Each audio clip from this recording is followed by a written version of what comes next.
it was just so plentiful here. No family would have to go hungry here. You could always go clamming, or you could always go periwinkling, or up the brooks where it used to be full of small salmon and tommy cod and eel. So it was a healthy, it was a little bit of paradise. In fact, some of the best artists in the late 1800s came here, and they made a part of the island they called, which was near Indian Beach, they called it the Garden of Eden.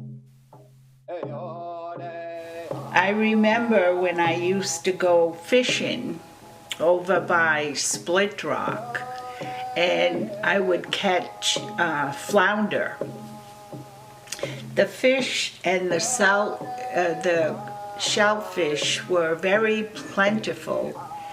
Even as a young child, I remember coming down here with a clam fork or clam basket. My mother would drive us down in an old army jeep, and we'd get a feast of clams, and that's where our meals came from. We used to go down there, and we used to go down and have clams on the beach. They used to get lobsters on the beach down there, and we used to cook them on the beach, like every Saturday or Sunday when we all get together down there, and that was a good memory that I remember. We would have a big feast on community days or gathering days when they would come to visit in the summertime, and there was so much joy, and the celebrations always involved food. That was so important. And so, you know, fishing was a way of life for us. There used to be a lot of flounder in the bay and all these other fish that you don't see now. Peskotomuhkati, we the Passamaquoddy people are known for spearing pollock. And no one can spear pollock now because they're not plentiful.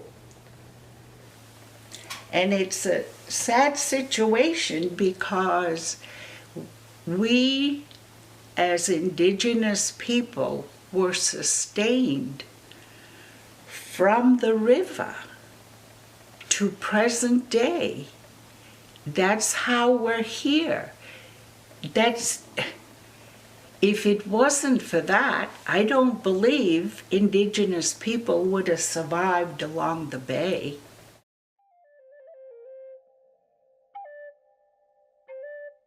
So somebody might say, why do you want to restore the St. Croix River? The St. Croix River was a food factory, and it has a huge area of spawning habitat for alewives. Everything eats the alewives. That's why they're so important. They're a keystone species, which without, the food chain collapses. A lot of the work that I do focuses on bringing fish back, putting fish back in the waters. The Passamaquoddy Bay is very important. You know, it is sort of the lifeblood of the Bay of Fundy and the Gulf of Maine. So much happens here. It's so productive and so dynamic that helping take care of this place is taking care of all of the Bay of Fundy and really even taking care of the whole Gulf of Maine. When the fish was plentiful, you'd see the giakwag, the birds, gathering, and they would fly in a group where the fish was plentiful. And so the people knew where to go fishing. And then you'd see the whales. You'd see the whales coming because they were following the fish. And the ecosystem was so healthy. We had all kinds of fish.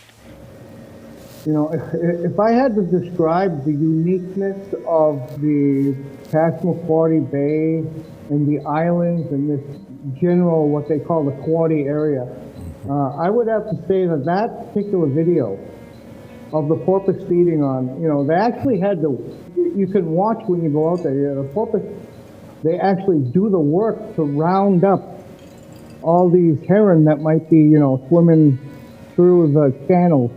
And then they I don't know how they do it with the bubbles or with sound, but they put them in a ball and then they start feeding on them till they had enough, then they move on.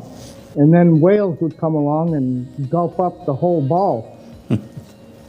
And that particular event of seeing that happen I understand used to take place a lot in this area, and to the point where this area was considered unique in terms of ecologically and biologically as a very unique area. Nowhere else in the world will you see this kind of stuff happening. No wonder why the Passamaquoddy chose this as home. This has always been a rich fisheries that sustained the people for generations, and I'm really hoping to see that come back, and I think it will. We need to see some action. The creatures are waiting. A lot of people are waiting. We have a river that needs help. There's an illness going all through it in different ways. The fish are in trouble. I love the way Paul Williams, our lawyer, puts it.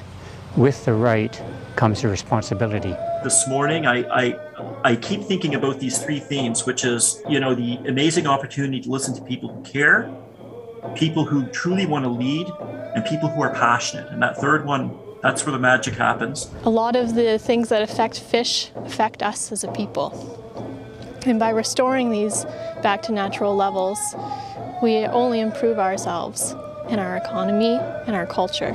We went from what felt like tilting at windmills to see teams of dozens of people working in the field every summer to improve the culverts, to advocate for the removal of dams, to get better fish passage.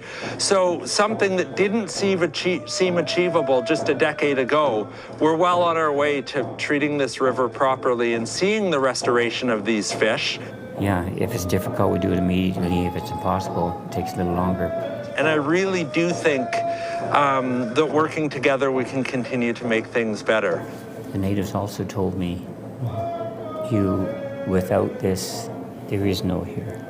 I would like to take that $sign and move it down the list of priorities and get the morality back. But we have to respect and acknowledge how important it is to respect what feeds us.